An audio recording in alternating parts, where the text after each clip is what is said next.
Hey, what's up, soldiers? Chris here, CaribbeanPot.com. Always a pleasure to have you guys here in the kitchen with me.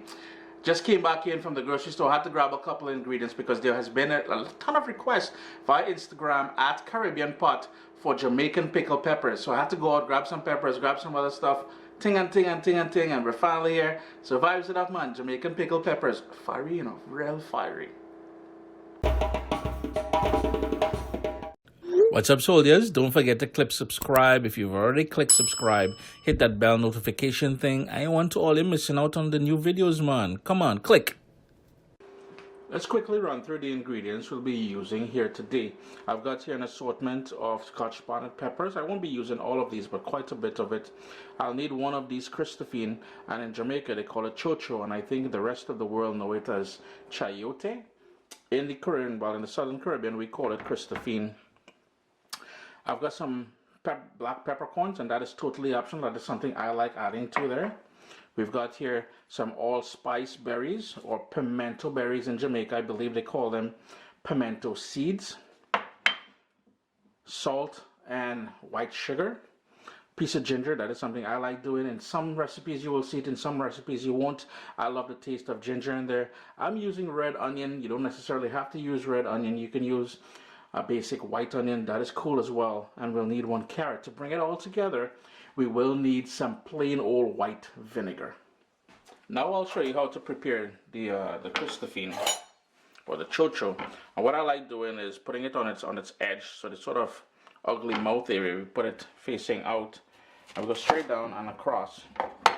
And the reason why I like doing it like that is because there's a seed there that we need to take out. But before we do so, I'm using a paring knife, and I'm just going to peel the outside.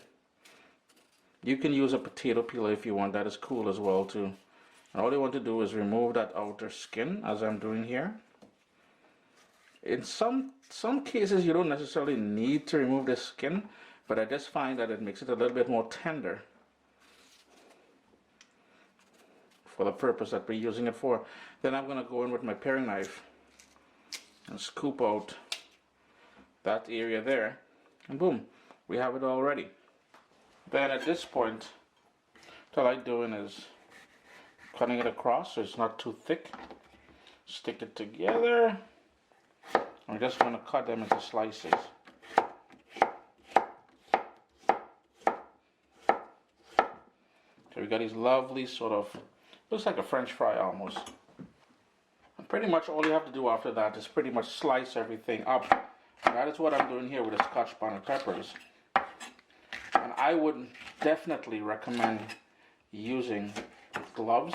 And remember to wash your hands immediately after with soap and water. I cannot stress that enough. Even if you do wear gloves, please listen to Uncle Chris this one time. The last thing you want to do is to touch someplace after handling these peppers.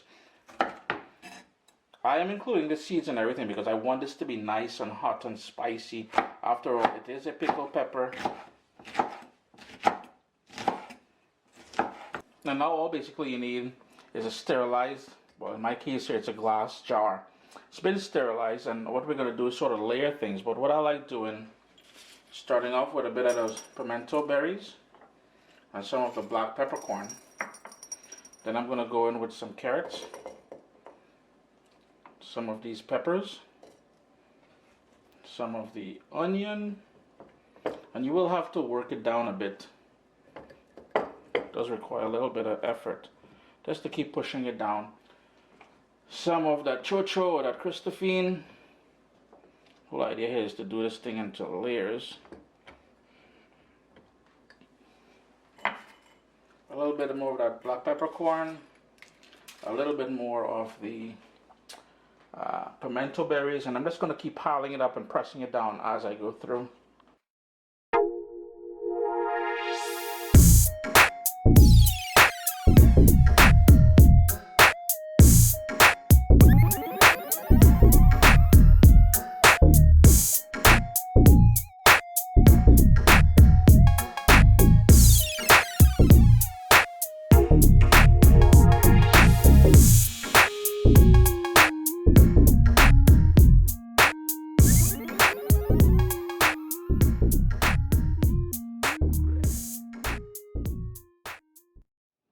Just gonna top it up with a few more of those allspice berries. And what I forgot to mention earlier there is that I also went in with these slices of ginger in the middle of it.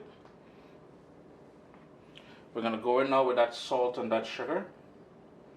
And the very last thing we need to do now is to top this up with something that's gonna help preserve it and cure it.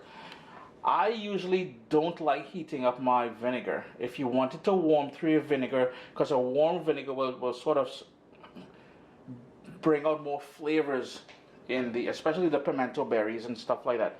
Typically, I don't like doing that. I just like going in, and like going in here, I topped it with the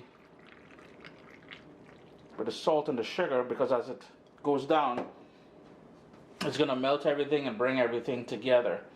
Chris here, CaribbeanPot.com. Always a pleasure to have you guys here in the kitchen with me. All I'm gonna do now, seal that up, bap, bap, just like that. And it's good to go. This can remain on your countertop for at least a couple of months. Ever so often, give it a shake just to move things along nicely. If you wanted to keep it in the fridge, it will lose some of its potency. Some of that heat will be lost. Something happens in the fridge. I really can't explain what happens. But in the fridge, 6 months easily. Always a pleasure to have you guys here in the kitchen with me. Quick, simple, peppery. You're gonna love this pickle, man. My little baby is here. We've got cookbooks, guys. WestIndianFoodCompany.com. Get your copy today.